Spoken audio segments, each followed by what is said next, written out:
Hello welcome everyone in mathematics class. हम लोग जो प्रीवियस टॉपिक था उस टॉपिक के अंतर्गत थ्योरम 1.3 एनसीईआरटी का पढ़े थे, जिसमें हम लोगों ने पढ़ा था कि यदि p कोई पॉजिटिव इंटीजर हो और p कोई प्राइम नंबर हो और p a स्क्वायर को डिवाइड कर रहा है तो p a को भी डिवाइड करेगा। जो पिछला हम लोगों ने थ्योरम पढ़ा था उसी थ्योरम का इस्तेमाल करते हुए हम लोग यहाँ पे एक और नेक्स्ट चीज को पढ़ेंगे। ठीक, जो आप लोग के सामने क्वेश्चन दिख रहा है ये बहुत ही इंपॉर्टेंट है। बोर्ड के पॉइंट ऑफ व्यू से हर दफा इस क्वेश्चन को पूछा जाता है। हो सकता है √2 पूछ दे, √5 पूछ दे, √3 पूछ दे, 11 पूछ दे, √7 पूछ दे, लेकिन इसी तरीके से लगभग पूछा जाता है।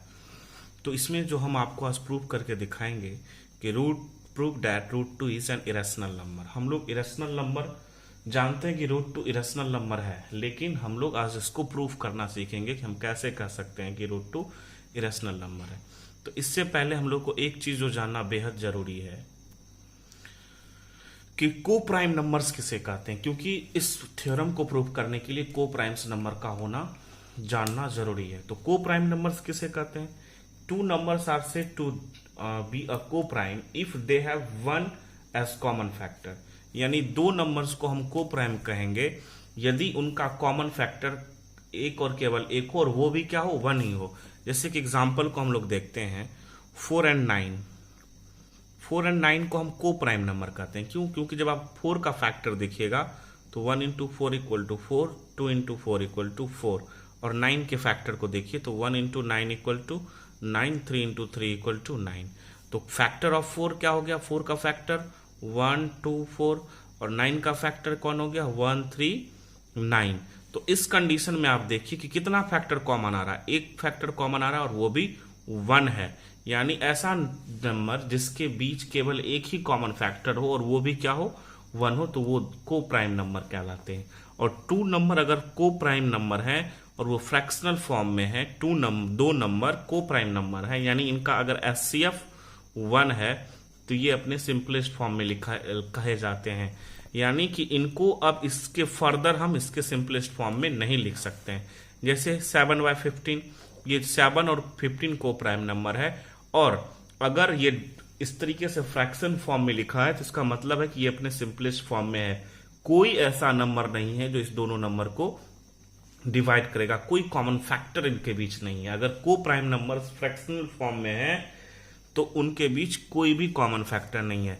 लेकिन अगर हम 8/12 की बात करें तो ये को प्राइम नंबर नहीं है। 8/8 और 12 को प्राइम नंबर्स नहीं है, क्योंकि 8 का जो फैक्टर है क्या है? 1, 2, 4, 8, और 12 का जो फैक्टर है 1, 2, 3, 4, 6 और 12। अब देखिए इसमें कौन कौन सा फैक्टर कॉमन? एक तो 1 फैक्टर हो गया और एक यहाँ पे ये 1, ये कॉमन है। फिर इसके बाद इसका 2 और यहाँ पे भी 2। तो आप देख रहे हैं ये, फिर यहाँ पे देखिए 4 और यहाँ पर भी 4। तो इसका 3 फैक्टर कॉमन आ गया। तो यानी अगर हम 8/12 को देखें तो ये क्या है? अपने सिंपलेस्ट फॉर्म में नहीं है। 4 2 ज़ा 8, 4 3 ज़ा 12। तो अब ये सिंपलेस्ट फॉर्म में आता है, यानी इसका मतलब इसके बीच कॉमन फैक्टर था जो इसको फर्दर डिवाइड कर सकता था, इसको और भी सिंपलेस्ट फॉर्म में लिखा जा सकता था। लेकिन 2/3 को देखें तो ये अपने सिंपलेस्ट फॉर्म में है। तो आई होप आपको को प्राइम नंबर समझ में आ गया होगा। और यहाँ पे इरेशनल नंबर प्रूफ करने के लिए हमें दो नंबर को जब हम लोग रिप्रेजेंट करते हैं तो रैशनल नंबर जब हम लोग लिखते हैं तो रैशनल नंबर जो स्टैंडर्ड फॉर्म में लिखा जाता है उसके जो न्यूमरेटर और डिनोमिनेटर होते हैं, जो पॉजिटिव साइंस के न्यूमरेटर और डिनोमिनेटर होते हैं, वो आपस में को प्राइम होते हैं। अब देखिए यहाँ पे जो हम इसका सॉल्यूशन करते हैं कि लेट हम लोग मान लेते हैं और इसको कंट्राडिक्शन मेथड से हम लोग सॉल्व करेंगे, क्योंकि कुछ चीज ऐसा होता है कि जिसको हम लोग कंट्राडिक्शन मेथड से सॉल्व करते हैं। अगर सपोज कोई नहीं मान रहा है कि √2 इरेशनल नहीं है तो हम उसी के हिसाब से चलते हैं कि चलिए अगर आप √2 रैशनल नहीं है तो इरेशनल नहीं है तो रैशनल तो होगा ही। तो हम मान लेते हैं कि √2 भी है रैशनल नंबर। ठीक है, हमको प्रूफ करना है इरेशनल, लेकिन हम इसके लिए कंट्राडिक्शन मेथड का इस्तेमाल करते हैं। तो हम इसमें कह देते हैं कि let √2 be a rational number. तो अगर ये रैशनल नंबर है तो हम इसको किस फॉर्म में लिख सकते हैं, P बाय Q के फॉर्म में लिख सकते हैं, A बाय B के फॉर्म में लिख सकते हैं। तो √2 equal to A by B, क्योंकि रैशनल नंबर है तो रैशनल नंबर को A बाय B के फॉर्म में लिख सकते हैं। और यहां मैंने बता दिया कि where A and B are coprimes, यानी इसका सिंपल सा मतलब है कि A और B को प्राइम्स नंबर है, क्योंकि हम लोग जब भी रैशनल नंबर को लिखते हैं तो उसको हम स्टैंडर्ड फॉर्म में लिखते हैं, हम उसके स्टैंडर्ड नोटेशन को दिखाते हैं। तो A बाय B कैसा है, को प्राइम्स नंबर है, यानी इसको फर्दर ये किसी नंबर से डिविजिबल नहीं है, किसी भी नंबर से 1 के अलावा A और B में किसी से डिवाइड होने वाला नहीं है, इसका कोई भी कॉमन फैक्टर 1 के अलावा नहीं है, इसीलिए इसको को प्राइम बोला गया। और B इक्वल टू 0 नहीं है, यानी B नॉन जीरो इंटीजर्स है। अब हम इसको क्या करते हैं, क्रॉस मल्टीप्लीकेशन करते हैं। तो √2B इक्वल टू क्या लिख सकते हैं, A। इसको याद रखिएगा, ये इसको मैंने इक्वेशन मोड मान लिया, √2B इक्वल टू A। अब स्क्वायरिंग बोथ द साइड, हम दोनों साइड को स्क्वायर करते हैं। तो स्क्वायरिंग बोथ द साइड जैसे ही करेंगे तो क्या हो जाएगा, √2B, तो यानी 2B स्क्वायर, और ये एक क्या हो जाएगा, A स्क्वायर। अब देखिए, तो इसका मतलब क्या हुआ कि B स्क्वायर इक्वल टू हम लिख सकते हैं क्या, A स्क्वायर बाय 2। इसमें कोई दिक्कत नहीं होना चाहिए, क्योंकि 2 √2 पर स्क्वायर जब करेंगे तो 2 हो जाएगा, B का स्क्वायर B और A का स्क्वायर A स्क्वायर। तो ये 2B square equal to A square, यानी B square equal to A square by 2। अब देखिए यहीं पे सब चीज होता है, इसका मतलब है कि A square is divided by 2, यानी A कोई नंबर था। अब थ्योरम याद कीजिए जो तुरंत पढ़े थे कि अगर A कोई नंबर है, पॉजिटिव इंटीजर है, और P कोई प्राइम नंबर है, तो 2 तो प्राइम नंबर है ना, P कोई प्राइम नंबर है। अगर P A स्क्वायर को डिवाइड करता है तो P A को भी डिवाइड करेगा। वही हमने लिखा है कि A square is divided by 2, यानी A स्क्वायर को 2 डिवाइड कर रहा है तब तो किसी नंबर का स्क्वायर प्राप्त हो रहा है। A square is divided by 2, तो हम इसको लिख सकते हैं कि A is also divided by 2, क्योंकि हम लोग जो थ्योरम पढ़े हैं यही कहता था 1.3 थ्योरम कि अगर कोई नंबर A स्क्वायर P से, प्राइम नंबर P से डिविजिबल है, तो वो नंबर जो होगा उसका जो स्क्वायर रूट यानी A जो होगा वो भी 2 से क्या होगा, प्राइम नंबर से डिविजिबल होगा। तो अब सपोज कि यहां पर हमने लिखा, चलिए A जो है डिविजिबल है, तो लेट A इक्वल टू क्या हो जाएगा, 2C। अब यहां पे इस चीज को समझना बहुत जरूरी है, क्योंकि क्योंकि हम अक्सर बोलते हैं कि मैथमेटिक्स को जब न्यूमेरिकल रिप्रेजेंटेशन के तहत हम लोग पढ़ते हैं, ये लेटरल रिप्रेजेंटेशन है, A square divided by 2, A divided by 2। इसी को जब हम लोग लेटरल रिप्रेजेंटेशन के बदले न्यूमेरिकल रिप्रेजेंटेशन में पढ़ते हैं तो ज्यादा आसान हो जाता है। जैसे यहां पे हम लिख रहे हैं कि A स्क्वायर डिवाइडेड बाय 2, तो A भी जो होगा वो डिवाइडेड होगा 2 से। अब देखिए जब A स्क्वायर डिवाइडेड हो रहा था 2 से, तो सपोज मान लीजिए 4 था, तो 4 क्या है, A 2 का स्क्वायर है, A इक्वल टू सपोज हम 2 ले देते हैं भी, तो 4 क्या है, A स्क्वायर इक्वल टू 4 है। तो यहां जब इसको 2 से डिवाइड करते हैं तो उस कंडीशन में हम लोग का क्या आता है, जो कॉसेंट आता है 2 आता है। लेकिन जब हम इसके A को डिवाइड करेंगे तो अब क्या हो गया 2, और इसको जब हम डिवाइड करेंगे 2 से, तो इस कंडीशन में कॉसेंट क्या आता है मेरा, 1 आता है। यानी दोनों ही कंडीशन में अगर आप एक स्क्वायर नंबर को डिवाइड करें और उसके रूट को डिवाइड करें तो आपका कॉसेंट क्या हो जाएगा, चेंज हो जाएगा। ठीक उसी तरीके से अगर यहां देखिए A स्क्वायर को जब डिवाइड किया गया था 2 से, तो B स्क्वायर आया होगा। अब वही करता है, इसीलिए इस कंडीशन में लिखा कि A स्क्वायर डिवाइडेड बाय 2, इसीलिए A is also divided by 2। तो A इक्वल टू 2C कैसे हुआ, तो हम इसी चीज को देखते हैं कि जब सपोज ऐसा हुआ होगा कि जब A को 2 से डिवाइड किया होगा तो मेरा कोई कॉसेंट आया होगा क्या, C, तो जिसको हम लोग लिख सकते हैं A इक्वल टू 2C, और इसीलिए मैंने वहां पर लेट किया है कि A इक्वल टू 2C मेरा है। इसी चीज को बहुत इंपॉर्टेंट तरीके से हम लोग को समझना था। अगर यहां पे ये पॉइंट क्लियर है तो ठीक है, क्योंकि देखिए जब 4 स्क्वायर नंबर में जब 2 से डिवाइड किए थे तो 2, लेकिन 4 का जो रूट था 2, जो A इक्वल टू 2 था, तो उस कंडीशन में क्या था, मेरा कॉसेंट बदल गया था ना।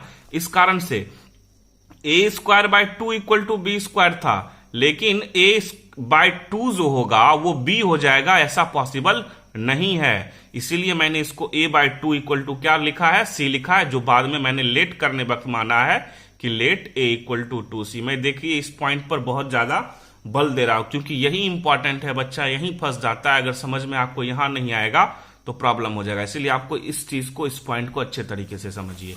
तो इसीलिए मैंने क्या लिखा है कि late A equal to 2C। क्यों, क्योंकि ए जब डिविजिबल है तो हो सकता है सी टाइम्स में डिविजिबल होगा, तो ए इक्वल टू 2c हम लोग लिख सकते हैं फॉर सम इंटीजर सी। यहाँ पे सी जो है कोई इंटीजर्स है। अब क्या है कि we put the value of a in equation 1, जो आपका ए जो यहाँ पे आया है ए इक्वल टू 2c, इसको हम लोग इक्वेशन 1 में मानते हैं। तो इक्वेशन 1 मेरा क्या था, इक्वेशन 1 में पुट कर देते हैं इस वैल्यू को। तो इक्वेशन 1 मेरा क्या था, √2b इक्वल टू 2c। आप लोग देखिए पीडीएफ में देख सकते हैं आप, क्योंकि आप इसको लिखने से पहले आप पीडीएफ को लिखिएगा। तो √2b इक्वल टू 2c है, ये इक्वेशन 1 यही है मेरा। तो हम क्या करते हैं कि जो मेरा a इक्वल टू 2c था, हम वहां पर a इक्वल टू 2c के बदले हम इसको डाल देते हैं। √2b इक्वल टू a था, तो √2b इक्वल टू इस तरीके से इक्वेशन था आपका कि √2b इक्वल टू a था, ये इक्वेशन 1 था। और इस इक्वेशन 1 में √2b रहने दिया, मैंने a को क्या लिख दिया, 2c लिख दिया a के बदले, क्योंकि a इक्वल टू 2c है। अब फिर से स्क्वायरिंग बोथ द साइड, दोनों साइड को स्क्वायर करते हैं। तो ये क्या हो जाएगा 2b स्क्वायर, और ये क्या हो जाएगा 2c स्क्वायर का, तो 4c स्क्वायर। तो 2 से 2 टाइम में कट जाएगा, और क्या बच गया फिर से b square equal to 2c square. ध्यान से देखिए 2 से 2 टाइम में कट जाएगा ना ये, तो 2 2 जा 4, तो b square equal to 2c square. तो फिर इसी तरीके से हम लोग क्या लिख सकते हैं कि c square equal to b square by 2। यानी फिर से देखिए कि b स्क्वायर को कोई नंबर क्या कर रहा है, 2 एक प्राइम नंबर है, डिवाइड कर रहा है। तो फिर से वही लिखा मैंने कि b square is divisible by 2, तो b is also divisible by 2।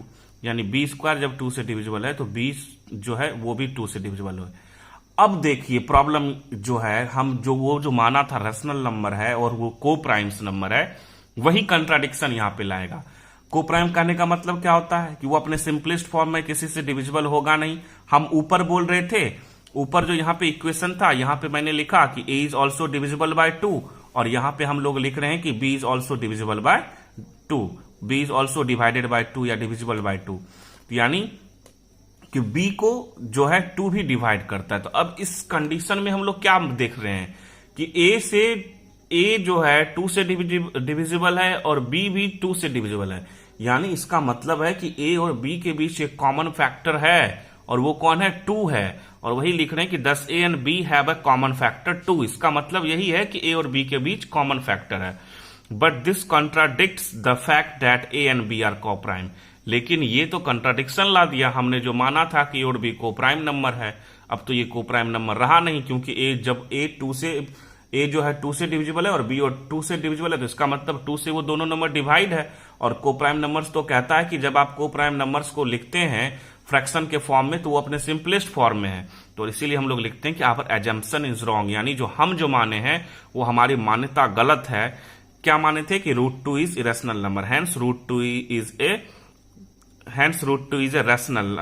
Irrational number. यानी इस तरीके से हम लोग कह सकते हैं कि √2 क्या है, कि रैशनल नंबर है। अगर आप लोग को नहीं समझ में आया तो फिर से समझिए, और मैं फिर से बता रहा हूं कि ये पॉइंट जो यहां पर है कि late a equal to 2c, ये आपके लिए इंपॉर्टेंट है। यही कैसे आया, इसको अगर आप समझ गए होंगे तो बेहतर है। मैं फिर से आपको इस पॉइंट को क्लियर कर देता हूं कि a जब डिवाइड हो रहा है 2 से, तो कुछ तो होगा कॉसेंट। तो a को अगर हम डिवाइड करते हैं 2 से, तो यहां पर जब a को डिवाइड करते हैं 2 से, तो कुछ तो कॉसेंट हुआ होगा, तो वो c हुआ होगा। तो a इक्वल टू हम क्या लिख सकते हैं, 2c लिख सकते हैं क्रॉस मल्टीप्लीकेशन करके।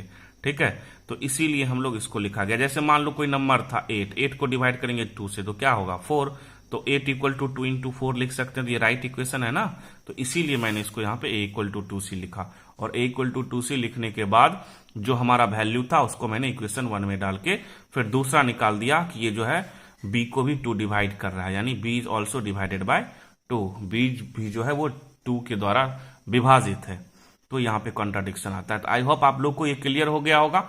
अब इसी कैटेगरी में एक और क्वेश्चन जो पूछा जाता है, हम उस क्वेश्चन को आपको दिखाते हैं।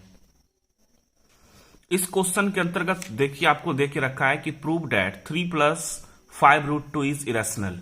यानी हम लोग पढ़े हुए हैं क्लास 9th में कि अगर एक रैशनल और एक इरेशनल को जोड़ा जाए तो हमेशा क्या होता है, इरेशनल नंबर ही आता है। तो ये तो रैशनल था और ये पूरा इरेशनल है, तो इस दोनों का सम जो होगा वो इरेशनल होगा। हम लोग पढ़ते आ रहे हैं, इसी को हम लोग क्या करेंगे, आज प्रूव करेंगे। तो इसको भी हम लोग कंट्राडिक्शन मेथड से ही प्रूव करेंगे, लेकिन इसका जो प्रूविंग है पहले वाले क्वेश्चन की अपेक्षा अलग तरीके से प्रूव होता है और उससे आसानी से हो जाता है ये प्रूव। तो हम लोग मान लेते हैं कि let 3 + 5√2 be a rational number. हम फिर से इसको कंट्राडिक्शन मेथड से प्रूव करेंगे, तो ये रैशनल नंबर है। तो जब रैशनल नंबर है तो इसलिए 3 + 5√2 equal to p by q के फॉर्म में लिख सकते हैं, या ए बाई बी लिखिए, कुछ भी। तो जहां पे पी और क्यू क्या है, इंटीजर्स है, और क्यू कभी भी 0 नहीं हो सकता है। तो अब क्या कीजिए, यहां पर जो 3 + 5√2 equal to p by q था, फर्दर हम इसको सॉल्व करने का कोशिश करते हैं। जो रूट के साथ नहीं लगा हुआ है हम उसको उस तरफ ले जाते हैं। तो इसको लिखा मैंने 5√2 equal to p by q minus 3। तो 5√2 इक्वल टू क्या, एलसीएम क्यू हो जाएगा, क्यू से क्यू कैंसिल पी, और यहां से 3 इंटू क्यू 3q, तो p minus 3q by q. अब फिर ये जो 5 था उसको भी उस तरफ लेके चले जाइए, क्योंकि हमको जो एक पार्ट जो एक्चुअल में इरेशनल नंबर है उसको अकेला छोड़ना है। तो हम 5 को उस तरफ ले जाएंगे तो मल्टीप्लाई है इधर, तो डिवाइड होगा। तो आप इसको इस तरीके से लिख सकते हैं 1/5 into P minus 3 by Q.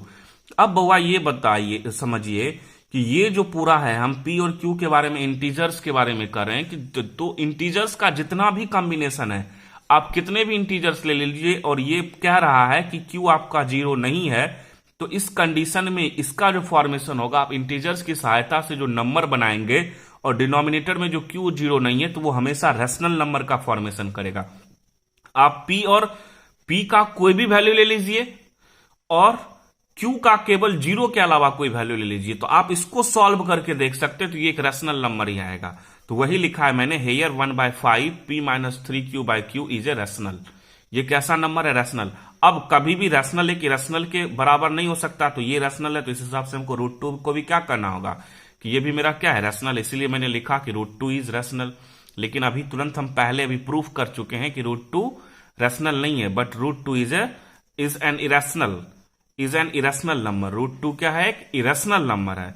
और हम लोग उसी चीज को लिखते हैं कि the contradiction arises by assuming that 3 + 5√2 is rational. और ये जो कंट्राडिक्शन उपलब्ध हो रहा है, यहां हम प्रूफ कर रहे हैं कि √2 रैशनल है, लेकिन एक्चुअल में √2 कैसा नंबर है, इरेशनल है। ये कंट्राडिक्शन, ये जो विवाद है, क्यों उत्पन्न हुआ है, इसलिए उत्पन्न हुआ है कि मैंने 3 + 5√2 को रैशनल मान लिया। इसका मतलब है कि ये रैशनल नहीं है, हेंस 3 + 5√2 इज इरेशनल। ये कैसा नंबर है, तो इरेशनल नंबर है। तो ये बहुत आसान है, इसमें आपको और भी तरीके का क्वेश्चन पूछ सकता है आपका ये कॉम्बिनेशन। तो अगर इस तरीके का एक रैशनल और एक इरेशनल का सम हो, सपोज अगर आपको 5√2 ही पूछ देता सिर्फ, तो 5√2 को भी हम लोग इसी तरीके से लिखते कि 5√2 equal to p by q, तो √2 equal to 1/5 into p by q. अब उसी को यहां जो लिखा है, तो 1/5 इंटू पी बाई क्यू लिखता और इसके बारे में लिखता रैशनल, और √2 को क्या लिखता मैं, रैशनल। तो यहां पे फिर कंट्राडिक्शन हो जाता, तो हम उसको सॉल्व कर सकते थे। तो आई होप आप लोगों को ये क्लियर हो गया होगा। अगर नहीं क्लियर हो रहा है तो आप हमें मेरे पर्सनल अकाउंट पर जरूर बताएं, हम फिर से आपको कोशिश करेंगे। लेकिन इस क्वेश्चन को, इस टॉपिक को हल्के में नहीं लेना है। अगर आप इस क्वेश्चन को कर रहे हैं तो इवन आप समझिए कि आप अपने बोर्ड के एग्जाम में 4 से 5 नंबर को सेव कर रहे हैं। आपका ये रिजर्वेशन जोन में नंबर जा रहा है। इस वीडियो में फिलहाल इतना ही। देखने के लिए बहुत बहुत धन्यवाद।